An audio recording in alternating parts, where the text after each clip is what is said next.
On the bend of Ocean Avenue, where the canal water lifts and settles like a tired lung, the Dutch colonial facade waits, shorn of its famous eye windows now, yet somehow still watching. The clapboard skin carries winters and summers like old scars. The gambrel roof seems to hunch forward, as if the structure itself learned long ago to keep its head down. Boats bump softly against their ropes behind the house, and at dusk the air cools in a way that feels less like weather and more like mood. Neighbors mow lawns, porch lights bloom, somewhere a dog barks and is suddenly quiet again. From the street, you'd swear this home is simply another artifact of Long Island suburbia. Tidy walkway, neat hedge, the choreography of American domesticity set to the hum of distant traffic. But the closer you stand, the more your body understands what your mind resists. That space is not neutral here. Architecture is biography, and this address has a past like a hidden room. Wood remembers. Floorboards keep their ledgers. Even renovations, paint, and carefully placed furniture cannot redraw the blueprint of what a place has learned to hold. And so we begin with a front door, with a key turning, with a first step over a threshold that feels thinner than it should be, as if beneath the varnish, a second, darker house were always waiting to be found. If you feel the prickle at the base of your neck, consider it your own compass, aligning to a story that refuses to sleep. If you're drawn to real mysteries and uneasy truths, tap like, follow, and tell me in the comments. Do you believe a house can keep a memory alive, or do we do the haunting for it?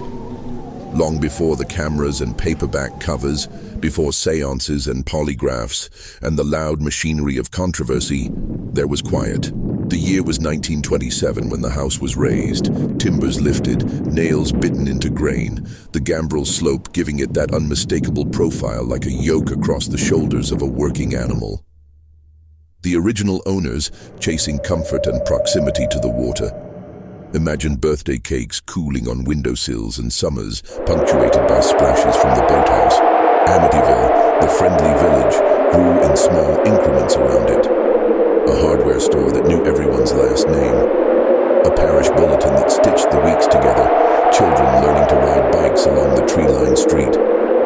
By the 1960s, the DeFeo family would lay their lives across these rooms.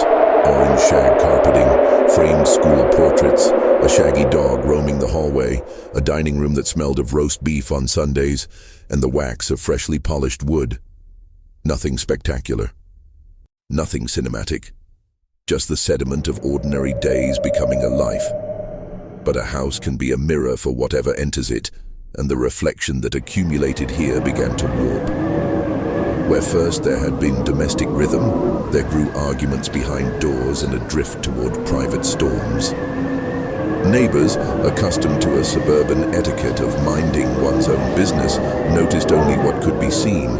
A son who sometimes stared too long at the pavement, lights that burned late, the way laughter thinned out as years passed. The tragedy that would fix this address in the American imagination did not arrive like lightning. It thickened like weather, announcing itself to no one until it was suddenly everywhere. And when it finally broke, on a cold November night in 1974, the town would learn that silence can be the loudest prelude of all. Say okay, and I'll continue. November 13th, 1974. A cold wind combed through the canal, and the lights inside 112 Ocean Avenue burned too late. Somewhere past 3 a.m., the quiet split open with the crack of a rifle, 6 times, spaced like the heartbeat of something mechanical and merciless. Ronald DeFeo Jr., at 23 years old, moved room to room through the darkened house, a .35 caliber Marlin rifle in his hands. His parents were the first to die. His brothers and sisters followed in their beds, the youngest only 9. The neighbors later said they heard nothing. No screams, no struggle, only the dull rhythm of ordinary sleep. It would remain one of the case's strangest details.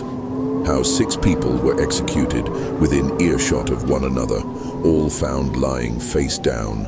as if an unseen order had passed through the walls before the bullets ever did. When police arrived, they found Ronald's story shifting like sand. First he claimed a mob hit, then demonic voices, then nothing coherent at all. The house was still. The air inside felt heavy, and even seasoned officers reported an unease they couldn't name. Evidence technicians catalogued the bodies, the rifle, the blood trails, but not the silence. That was beyond evidence. It seeped into the walls, the carpet, the ceiling, until the structure itself seemed to inhale it. In photographs, you can almost feel the emptiness blooming. The murders became national news within days, the DeFeo surname welded to the address forever. But what no headline could capture was the way the house itself changed that night. Something in its geometry, its proportions, its very mood shifted imperceptibly. Some places echo, this one absorbed. It would stand there on Ocean Avenue, quiet again, but never neutral, as though the act had tuned its timbers to a new, darker frequency. The trial that followed turned Amityville from local tragedy into American myth. Ronald "Butch" DeFeo sat in court, eyes alternately vacant and defiant, as jurors listened to the details of how he methodically killed his family. The prosecution painted him as a calculating murderer, fueled by resentment and greed, aiming to claim life insurance money. The defense countered with something far less tangible, that voices had compelled him, whispering through the night, coaxing him toward the rifle. Psychiatric experts debated his sanity, but none could explain the impossible composure of the crime, the neat alignment of bodies, the absence of struggle, the eerie cooperation of sleep. Journalists descended upon the courthouse, their headlines turning the case into pulp fascination. Haunted killer, devil in the suburbs. It was 1975, and America was already bruised by Watergate and Vietnam, hungry for monsters it could point at, stories that made chaos make sense. DeFeo was convicted on 6 counts of second-degree murder and sentenced to 6 consecutive life terms, sealing both his fate and the house's. Yet whispers persisted. Detectives who worked the scene spoke privately of strange failures in equipment, of photographs that came out fogged or distorted. One officer swore that in his peripheral vision, something moved just beyond the doorframe of the parents' bedroom. Years later, DeFeo would change his story repeatedly, from confessions of guilt to claims of possession, each version contradicting the last, but keeping alive the sense that something unseen had shared that night with him. Whether madness or malevolence, the effect was the same. 112. Ocean Avenue was no longer simply a crime scene. It had become a vessel of unease. The very name Amityville would begin its slow transformation into a cultural shorthand for horror itself. By December 1975, just over a year after the murders, George and Kathy Lutz stood before the same house that had emptied itself of life and color. The price was irresistible.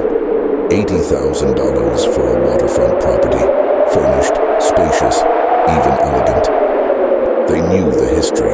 It had been disclosed openly, yet both claimed they felt oddly at ease that first day, as though the past could be repainted like any other wall. George, a businessman with a trimmed beard and a taste for order, believed discipline and renovation could banish the residue of tragedy.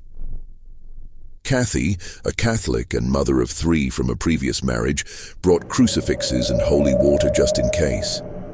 The air smelled faintly of salt and varnish, and the children, Daniel, Christopher, and Melissa, explored the rooms, calling to each other, their voices bouncing down corridors that had once been corridors of death.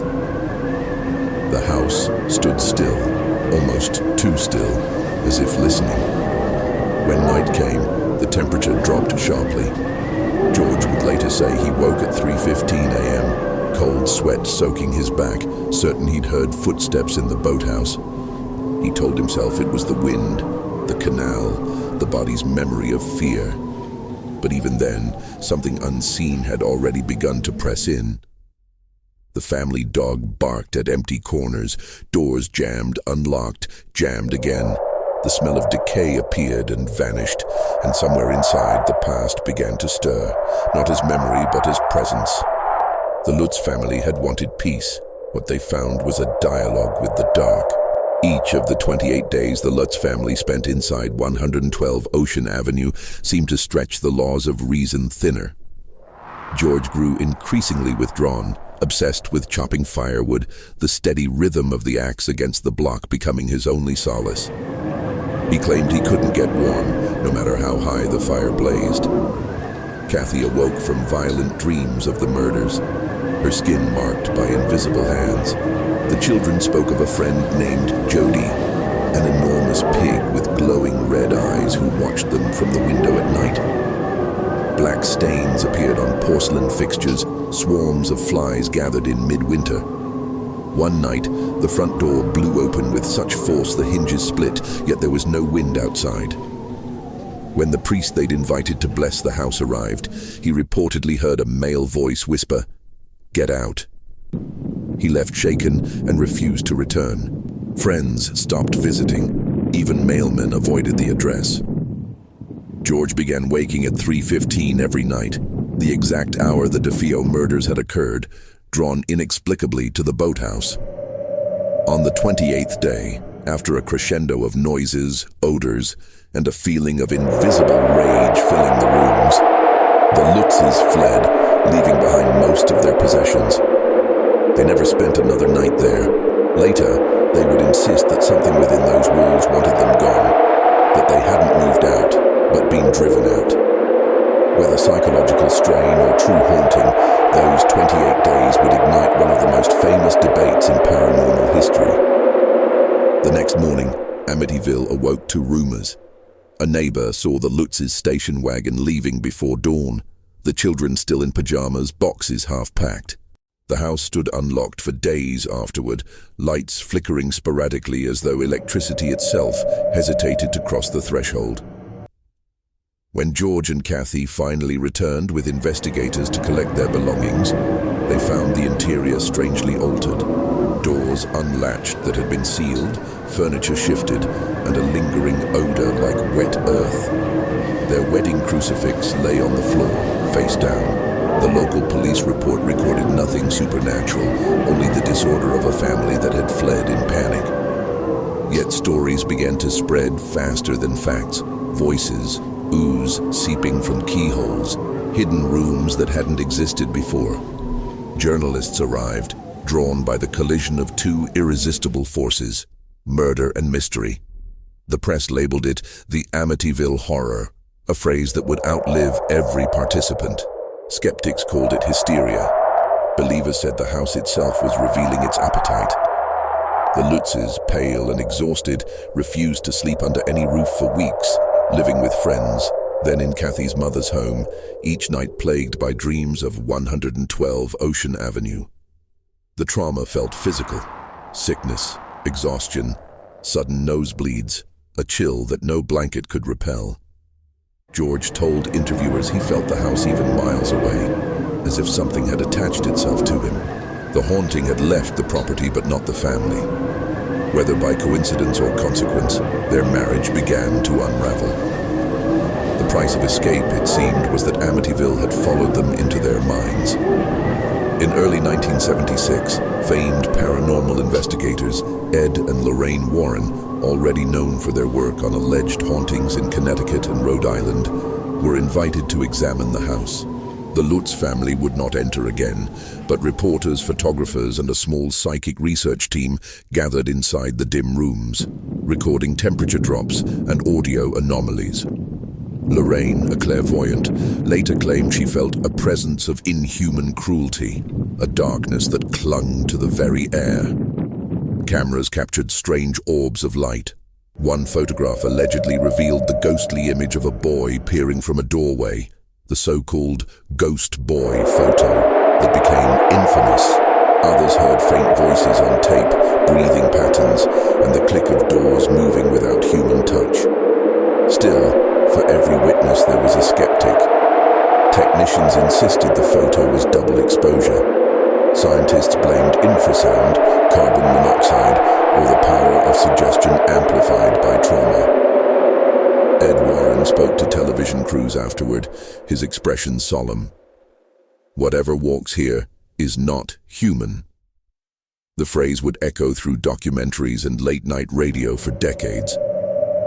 Whether genuine or staged, the investigation transformed the Amityville case from a private haunting into a national obsession. For the first time, an American house became both crime scene and cathedral, where believers sought proof of the afterlife, and cynics came to debunk it. The line between faith and fabrication blurred, and the legend began its long life in the glow of cameras and candlelight. The story might have faded, just another sensational local haunting, if not for Jay Anson, a documentary scriptwriter who saw cinematic potential in the Lutz ordeal. Drawing from taped interviews with George and Kathy, Anson crafted the Amityville Horror, 1977, a narrative that blended testimony, terror, and theatricality in equal measure. It was written like non-fiction but paced like a thriller, doors slamming, crucifixes spinning, slime creeping down walls. Readers devoured it. Within weeks, it climbed bestseller lists, promoted on talk shows as a true story of demonic possession. For an America reeling from post-Watergate distrust and economic malaise, the idea that evil could lurk, not in politics or war, but in an ordinary home, resonated deeply. Houses, symbols of safety and success, had turned traitor. The Lutzes became reluctant celebrities, interviewed beneath studio lights that made their haunted eyes shimmer on screen. They insisted they had earned nothing from the book, that they only wanted truth, but critics doubted every word. Skeptics pointed to inconsistencies. Doors described as warped were intact. Red rooms were storage spaces. Neighbors heard nothing at the Times claimed. Still, the public preferred fear to footnotes. Anson's book sold millions, translating private dread into mass entertainment. It wasn't just a ghost story, it was the birth of a modern mythology, a new American folklore where trauma, profit, and the paranormal formed an unholy trinity. The house, now world famous, stood empty once more, surrounded by reporters, gawkers, and opportunists, all hoping to glimpse the next manifestation. But as always, the real haunting lived elsewhere, in what people chose to believe.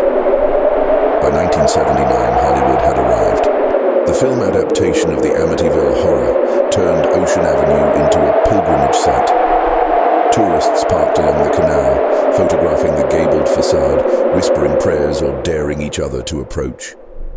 Inside sound stages in California, carpenters reconstructed the house plank by plank, building a perfect copy for the cameras. Actors screamed, walls bled on cue, the legend multiplied. Meanwhile, television crews hosted live seances in the real house, mediums clutching rosaries, producers watching for shadows that might validate the franchise. Paranormal investigators debated on air, their words colliding with scientists and clergy in a chorus of contradiction. Some claimed magnetic fields or underground water currents could create hallucinations. Others saw the hand of the demonic. The Warrens, now household names, defended the authenticity of their findings. The Lutzes appeared briefly, then withdrew, weary of accusations that their suffering had been orchestrated for money. Yet the phenomenon refused to die. Every photograph, every flicker of light in an upstairs window was dissected by newspapers hungry for the supernatural. The house itself became an actor, playing its role silently, its windows, those infamous eyes, gazing across the decades of disbelief. For believers, Amityville proved the permeability between life and death. For skeptics, it showed only how easily the human mind scripts its own terror. But everyone agreed on one point. Once a story is called true, it never really leaves the world again. As the legend ballooned, a second narrative took shape. A colder, more skeptical one whispered by lawyers, reporters, and those who had walked through the house without hearing a single whisper. William Weber, the defense attorney who once represented Ronald DeFeo, claimed he had met with George and Kathy Lutz before the book deal. Over bottles of wine, he said, they discussed blending the murder's notoriety with supernatural fiction, a potential bestseller that would benefit them all. Weber later accused them of fabrication, saying, "We created this horror story over many bottles of wine." The Lutzes denied it fiercely, insisting the phenomena were real, not invention. Investigators from the Committee for the Scientific Investigation of Claims of the Paranormal, CSI COP, visited the property and found no trace of abnormal activity, no cold spots, no apparitions, no slime. Journalists who retraced the timeline uncovered contradictions. A window that supposedly shattered was intact. The so-called Red Room was nothing more than a small closet under the stairs. Even the priest whose story anchored the book and film, Father Ralph Pecoraro, distanced himself, saying he had only spoken by phone with the Lutzes, not been driven from the house by disembodied voices. Yet, paradoxically, each debunking seemed to strengthen the myth.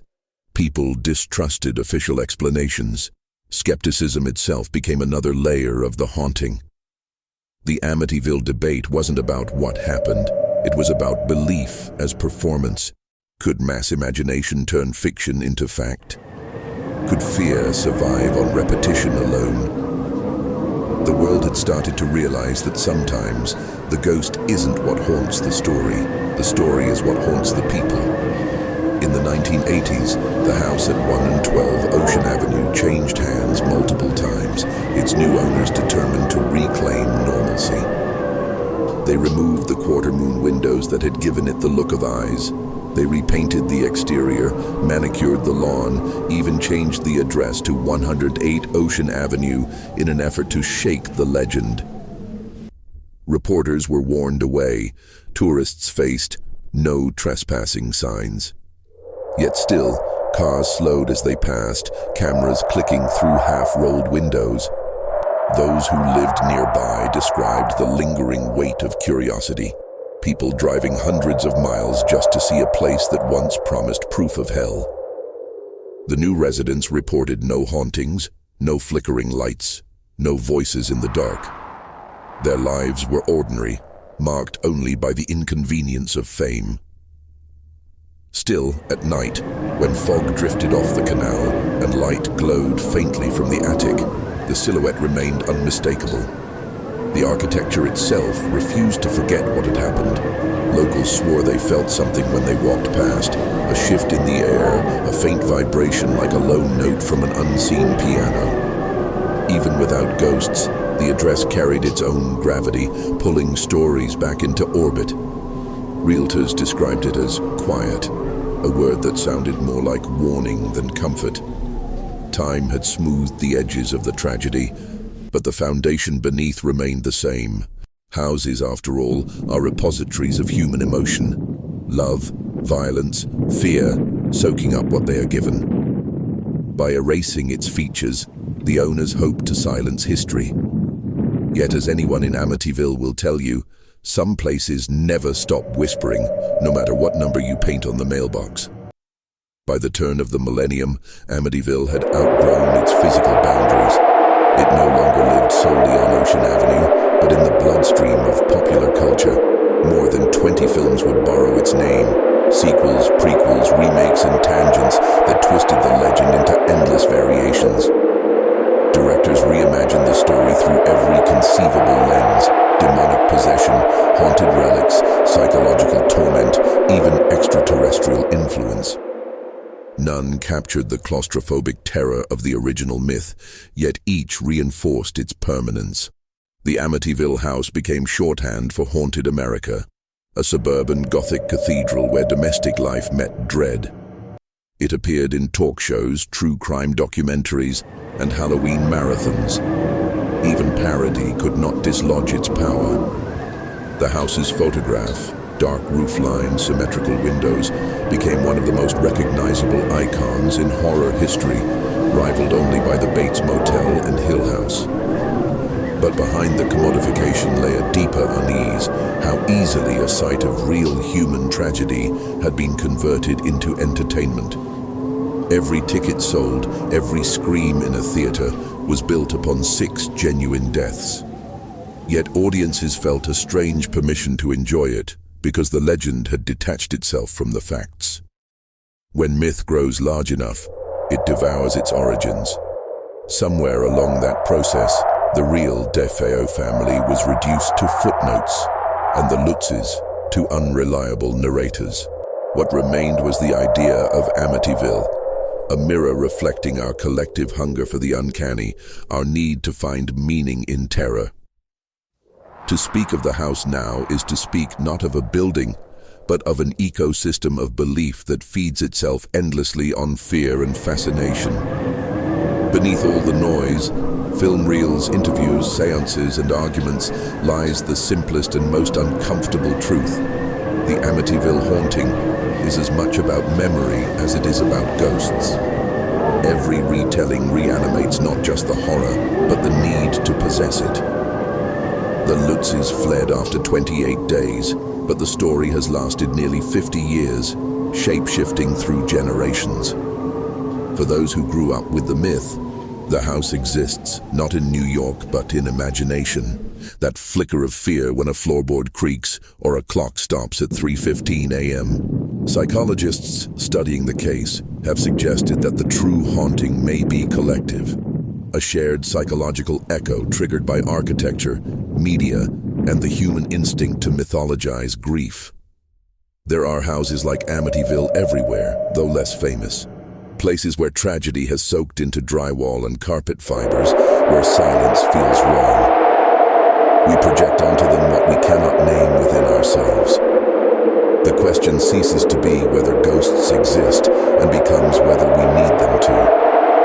In that sense, Amityville's power is not that it's haunted, but that it teaches us how easily we can haunt ourselves through fear, through guilt, through the stories we tell to make sense of chaos. The real spirit that lingers on Ocean Avenue is memory, rehearsed again and again until it becomes ritual. And rituals, as every believer knows, can summon more than just the past. In the decades that followed, skeptics and believers alike continued to visit Amityville as if it were a shrine to their own convictions. Paranormal investigators arrived with EMF meters, thermal cameras, and infrared recorders, convinced they could translate fear into data.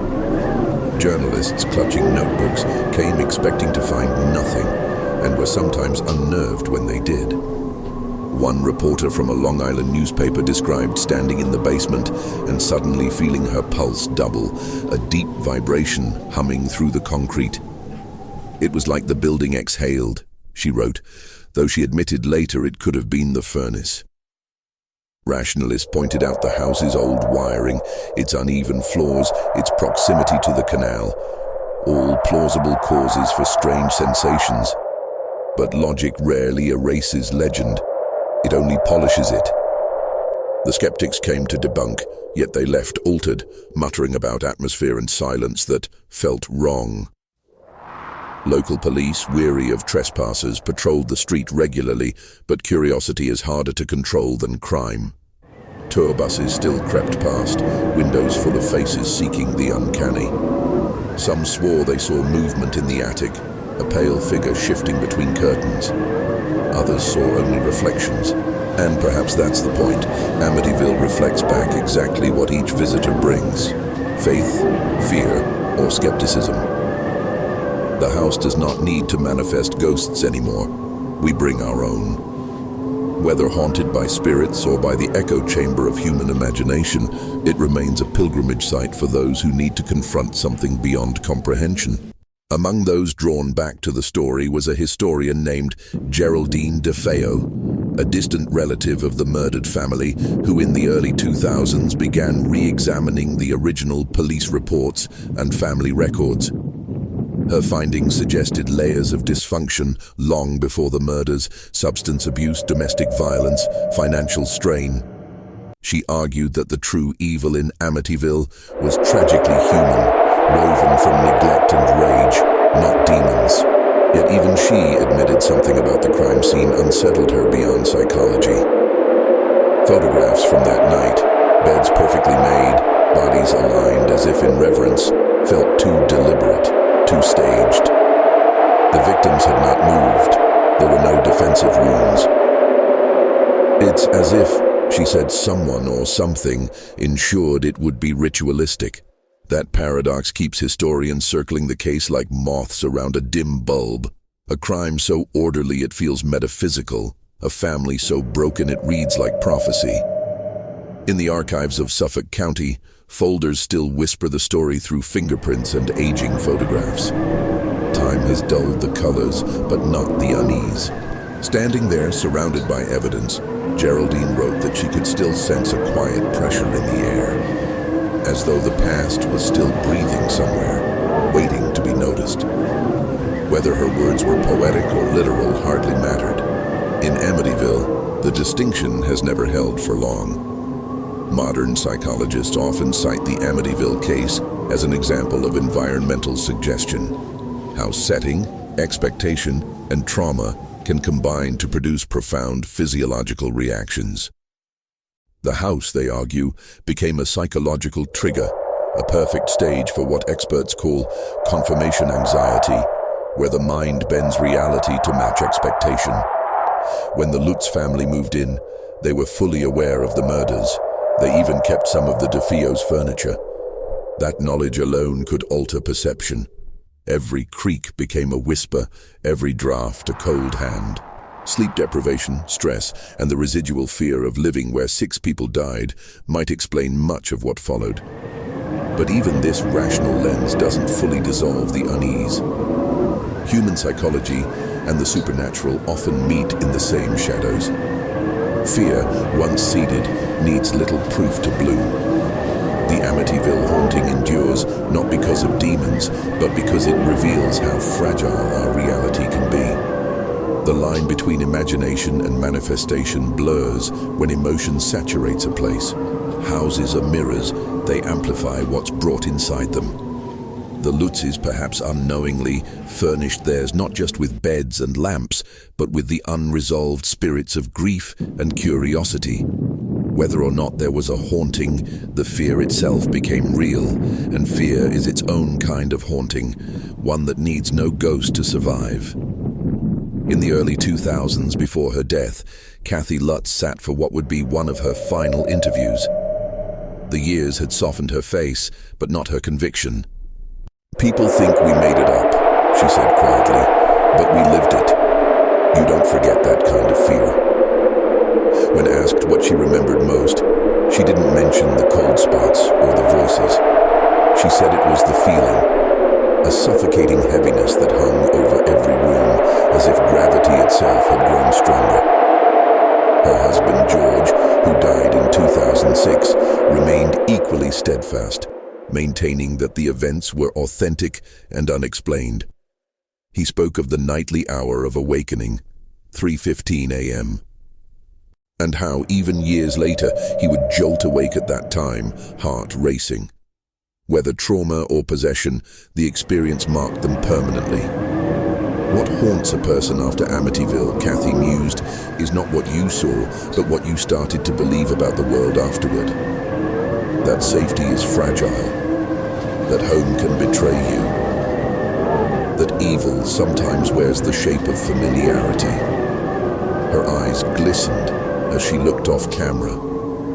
"It's still there," she said. "Even if nobody sees it, it's still there." Those words, more than any special effect or seance, might be the truest echo of Amityville, fear surviving in memory long after the lights have been turned off. As the 21st century accelerated into the digital era, Amityville found new life online. Ghost hunters on YouTube posted infrared walkthroughs of the surrounding streets, claiming to detect anomalies in the air. Urban explorers filmed themselves near the canal at night, whispering into shaky cameras, daring whatever lives here to make itself known.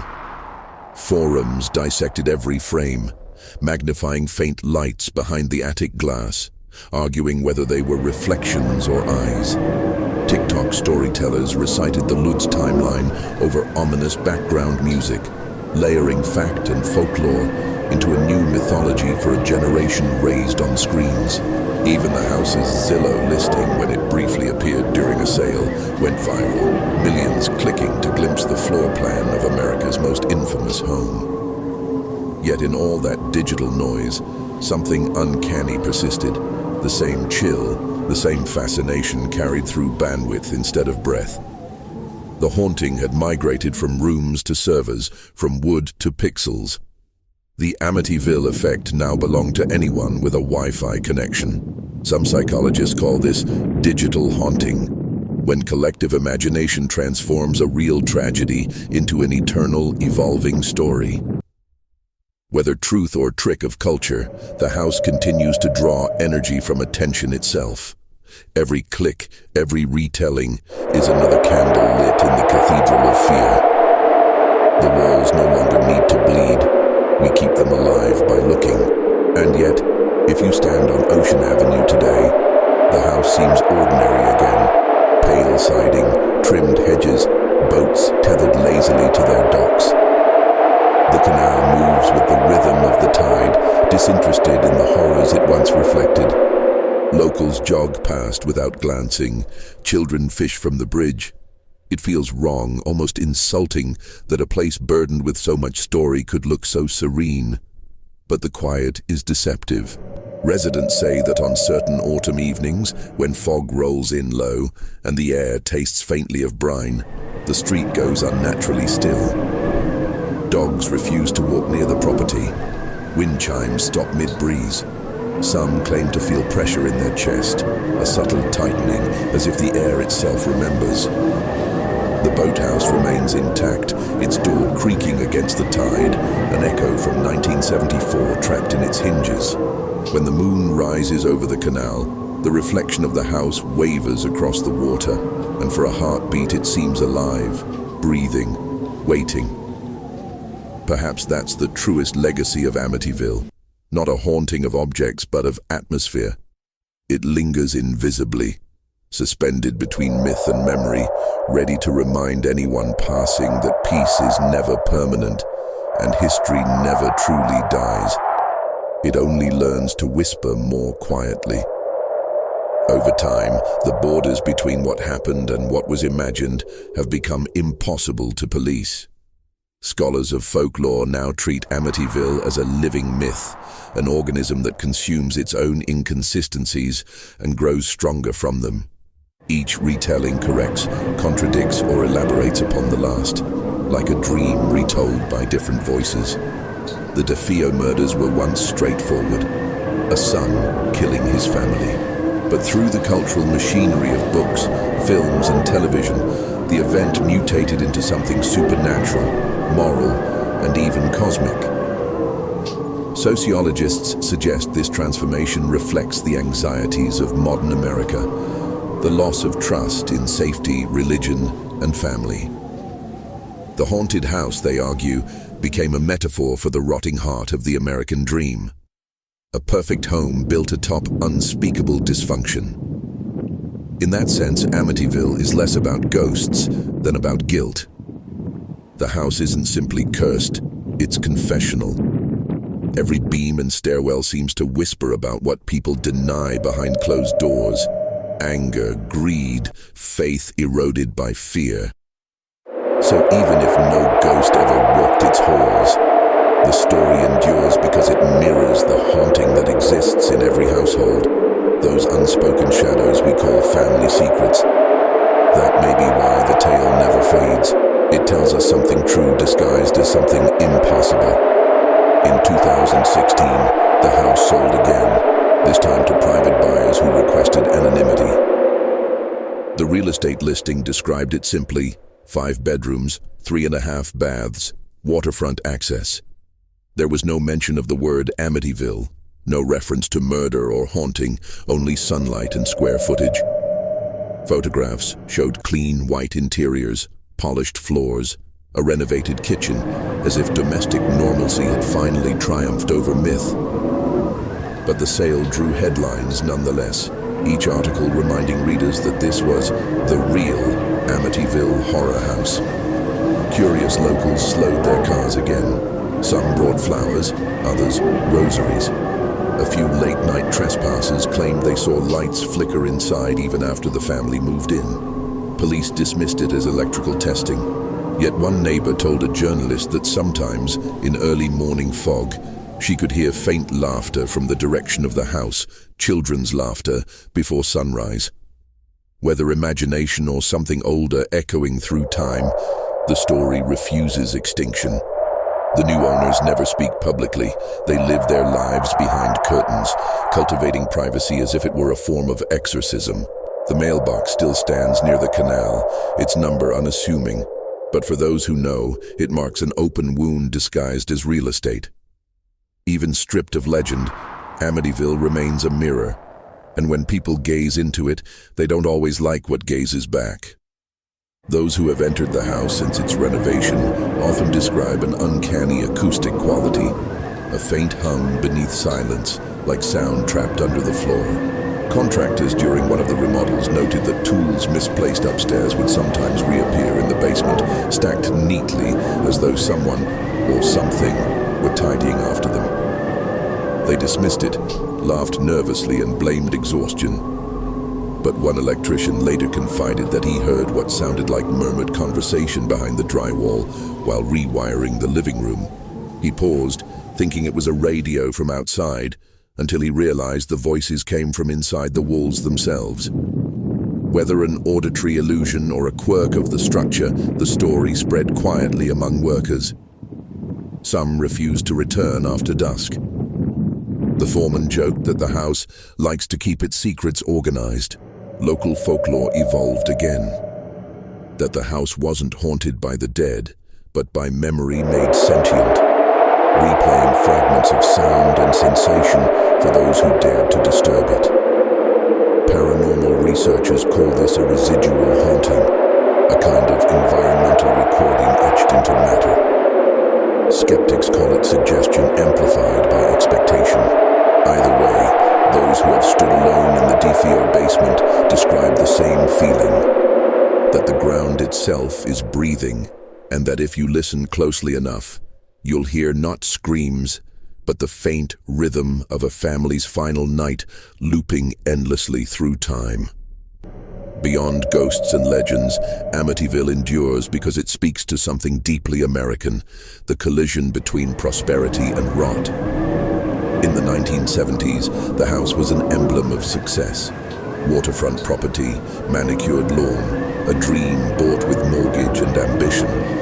But beneath that picture of suburban perfection simmered dysfunction, secrets, and violence, the very elements polite society prefers to hide. When the murders shattered that illusion, America saw its own reflection, a culture obsessed with appearance but haunted by denial. The story's staying power lies in that metaphor. Each generation projects its anxieties onto the house. Satanic panic in the 70s, media sensationalism in the 80s, internet obsession in the 2000s. It's less a haunted home than a cultural barometer, its walls absorbing every decade's fears. That's why Amityville has survived long after skeptics dismantled its claims. It adapts, it evolves, it listens to what people need to be afraid of and offers it back, wearing the same familiar face. Whether that's the mark of the supernatural or of society itself is irrelevant. What matters is the effect. A house that never truly sleeps, because we never stop dreaming about it. Somewhere between the beams and the headlines, between blood and rumor, Amityville stands as both a mirror and a confession booth, reminding us that sometimes the scariest hauntings are the ones we build ourselves. Each decade tries to bury Amityville anew, and each decade fails. The house remains weathered but defiant, its reflection rippling across the canal like a pulse that refuses to stop. Even stripped of its eye windows and disguised by cosmetic renovation, people still recognize it the way one recognizes a scar, by feel rather than sight. Journalists periodically return to check if it's still there, half hoping to find an empty lot, as though absence might finally end the story. But every article, every photograph of that gambrel roofline only resurrects it again. The legend has achieved a strange kind of immortality. It no longer needs witnesses or believers. It simply is. When storms roll in from the Atlantic, thunder echoing across Long Island Sound, residents say the house looks almost alive. Its silhouette flickering with each flash of lightning as though lit from within. Some swear that on those nights they can hear faint music drifting over the water. An old radio, static-laced, playing the tune that was reportedly left on during the murders. Police dismiss it as the wind whistling through boat masts, but the myth feeds on detail, on every new report, every half-heard sound. It survives by being told and retold, a self-perpetuating organism of dread. The Amityville House does not care whether anyone believes in it. Belief, after all, is unnecessary when the story itself has become the haunting. Forensic investigators, historians, and skeptics have spent decades combing through the evidence, hoping to find a definitive truth. Ballistics reports, autopsy records, crime scene photographs, all point to a single human act of violence, committed by a deeply disturbed young man. Yet the math of the night never balances. The absence of gunpowder residue on the victim's hands, the lack of waking at the first gunshot, the impossible silence of neighbors who heard nothing. Each unanswered question becomes a doorway for superstition. Scientists offer hypotheses, soundproofing, chemical sedation, coincidence, but none satisfy completely. Human reason strains against the inexplicable. When logic breaks, myth rushes in to fill the vacuum. That is perhaps the truest legacy of Amityville. It exists precisely where proof ends. The photographs of the DeFeo house, taken in the dawn after the murders, show sunlight cutting across the lawn, the canal glittering as if nothing had happened. But inside, the camera caught dust motes suspended in still air, a stillness so absolute it feels staged. Evidence can record the facts of death, not its echo. And it is that echo, felt but unseen, that people keep returning for, hoping to measure it, name it, or exercise it. The house, unbothered, keeps its secrets buried beneath layers of paint and time. Proof may explain the crime, but it has never quieted the feeling. Even now, half a century later, Amityville continues to command belief. Paranormal podcasts dedicate entire seasons to re-examining the evidence. New documentaries promise never-before-heard tapes or scientifically verified hauntings. Every few years, someone claims to have solved the mystery, to possess that missing link that will explain everything once and for all. But the truth is, the house resists closure because closure would kill it. The legend feeds on contradiction. For every skeptic who calls it a hoax, another person recounts their own inexplicable moment near Ocean Avenue. An electrical surge, a sudden vertigo, a camera malfunctioning just as the house came into frame. These small failures of technology, these coincidences weave themselves into the myth like new veins feeding an old heart. Belief, like fear, doesn't need evidence, it needs only repetition and atmosphere. Scholars note that faith in Amityville functions much like religious devotion. It demands participation. To tell the story is to keep it alive, to speak the haunting back into being. Even those who deny it strengthen it through denial. And so, generation after generation, the tale endures. Whispered at sleepovers, dramatized on screen, dissected on message boards. The real haunting, perhaps, isn't in the house, but in the collective mind that refuses to let it rest. The DeFeo home is no longer an address, it's an idea, a ghost built of words refusing erasure. At its core, the Amityville story endures because it touches something primal, our uneasy relationship with mortality. A house is supposed to be sanctuary, a shelter from the chaos outside. But Amityville reminds us that death and madness can bloom in even the most peaceful architecture.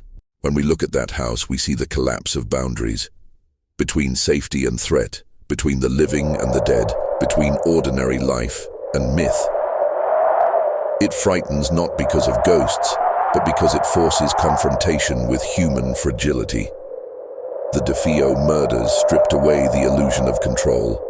The Lutz haunting showed how quickly fear can rebuild meaning atop tragedy. The combination became irresistible, a morality play for modern America. Each visitor, each reader, projects their own dread into its rooms. For some, proof of the supernatural. For others, evidence of the mind's power to deceive itself. In both cases, Amityville becomes a mirror showing what we most fear losing: certainty. And so the story lives on, not as cautionary tale, but as communion, with mystery, with mortality, with the darkness we carry into every home. When you strip away the headlines, the films, the myths, what remains is the sound of 6 heartbeats that stopped one night in 1974, and the silence that followed, stretching endlessly across time like a question no one can quite answer. Standing before the house today, one is struck by its stillness. The trees have grown taller, the paint brighter, yet that stillness remains like a hum beneath the surface.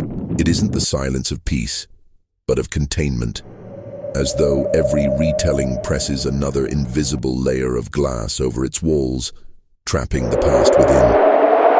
For decades, psychics, priests, skeptics, and storytellers have entered those rooms searching for truth, but truth never lived there. It lingered outside, in the human gaze that demanded meaning. The DeFeo family's tragedy, the Lutz's terror, the nation's fascination, all threads in the same tapestry of fear and fascination. Maybe the greatest mystery of Amityville isn't whether ghosts exist, but why we insist on keeping them alive. Perhaps we need the house to remain haunted because it absolves us from admitting that evil can be purely human, that monsters don't always come from the beyond, but from within. The windows, whether crescent-shaped or square, have seen more pilgrims than parish churches, each one hoping for revelation and leaving with reflection. As dusk settles over the canal and the lights of nearby homes flicker on, the house seems to withdraw into itself, its shape dissolving into the blue-gray air. Somewhere inside, beneath the decades of renovation and retelling, a faint echo stirs. Not words, not cries, but the low murmur of a story refusing to end. In the end, Amityville is less a location than a state of mind, a convergence of faith, fear, and narrative that defies extinction. The walls no longer bleed, the floors no longer groan. Children sleep safely in the rooms where once horror reigned. And yet, as night deepens and the canal mirrors the moon, the legend breathes softly, almost tenderly, in the collective imagination of everyone who has ever uttered its name. It has become a modern myth, neither true nor false, merely alive. The real ghosts are not the DeFeos, nor the Lutzes, nor the invisible entities invoked by psychics. They are us, the tellers and listeners who keep the story turning. Every generation finds new meaning in its echo. A caution about greed, a meditation on trauma, a reminder that darkness wears ordinary faces. The house endures because we do, and perhaps that is its final unsettling gift, to show that belief itself is a kind of haunting, that memory can outlive flesh, and that even the brightest home can cast the longest shadow. When dawn finally rises over Ocean Avenue, light spills through the windows and the water ripples with quiet reflection. For a moment, the house seems to sigh, content, patient, waiting for the next voice to ask the only question it has ever truly wanted to hear. Are you still there?